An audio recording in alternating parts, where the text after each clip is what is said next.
And Jesus answered and spake unto them again by parables, and said, The kingdom of heaven is like unto a certain king, which made a marriage for his son, and sent forth his servants to call them that were bidden to the wedding, and they would not come.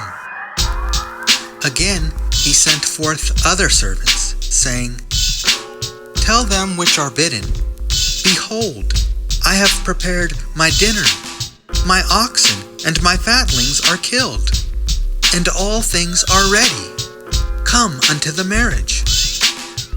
But they made light of it, and went their ways, one to his farm, another to his merchandise. And the remnant took his servants, and entreated them spitefully, and slew them. But when the king heard thereof, he was wroth, and he sent forth his armies, and destroyed those murderers, and burned up their city. Then saith he to his servants, The wedding is ready, but they which were bidden were not worthy. Go ye therefore into the highways, and as many as ye shall find, bid to the marriage. So those servants went out into the highways, and gathered together all, as many as they found, both bad and good. And the wedding was furnished with guests. And when the king came in to see the guests, he saw there a man which had not on a wedding garment. And he saith unto him, Friend, how camest thou in hither, not having a wedding garment? And he was speechless. Then said the king to the servants, Bind him hand and foot, and take him away, and cast him into outer darkness. There shall be weeping and gnashing of teeth. For many are called, but few are chosen.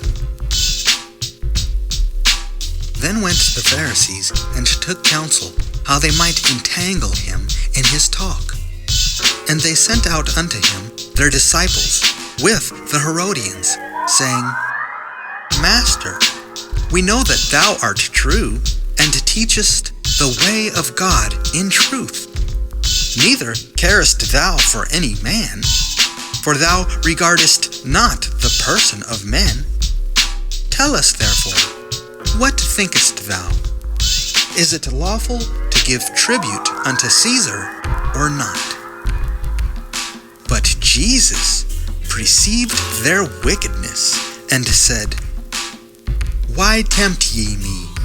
Ye hypocrites, show me the tribute money. And they brought unto him a penny. And he saith unto them, Whose is this image and superscription? They say unto him, Caesar's.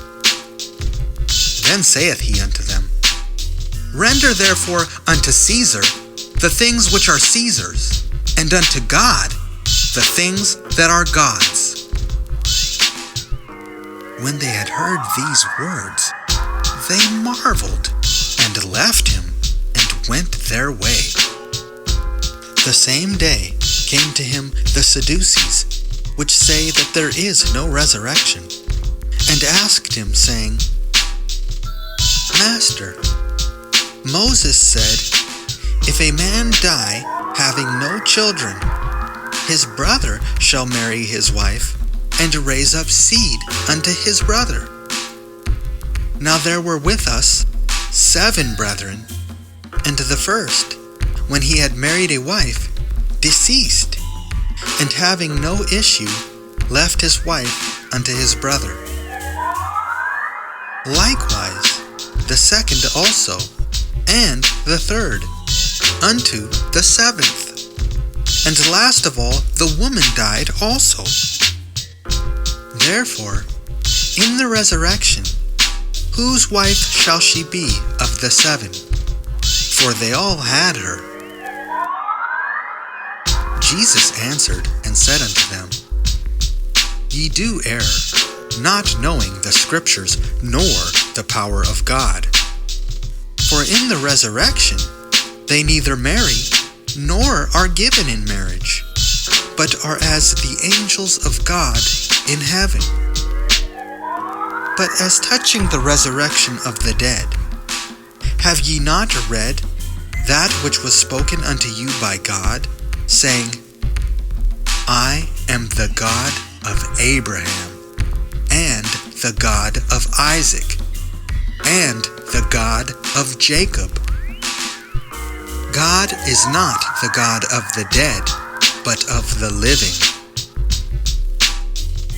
And when the multitude heard this, they were astonished at his doctrine. But when the Pharisees had heard that he had put the Sadducees to silence, they were gathered together.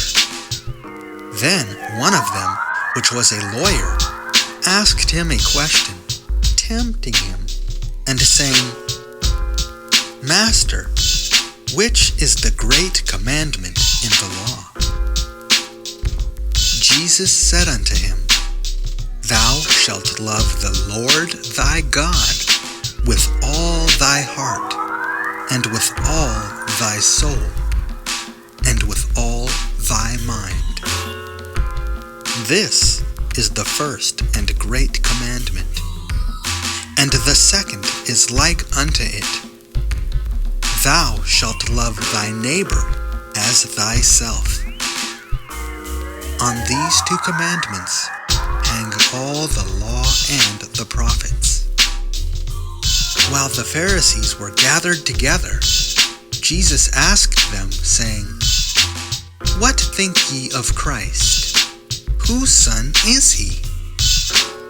They say unto him, The son of David.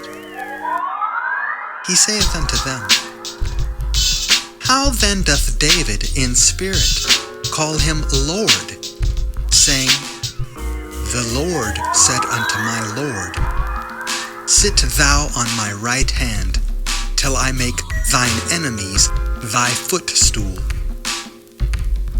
If David then call him Lord, how is he his son? And no man was able to answer him a word.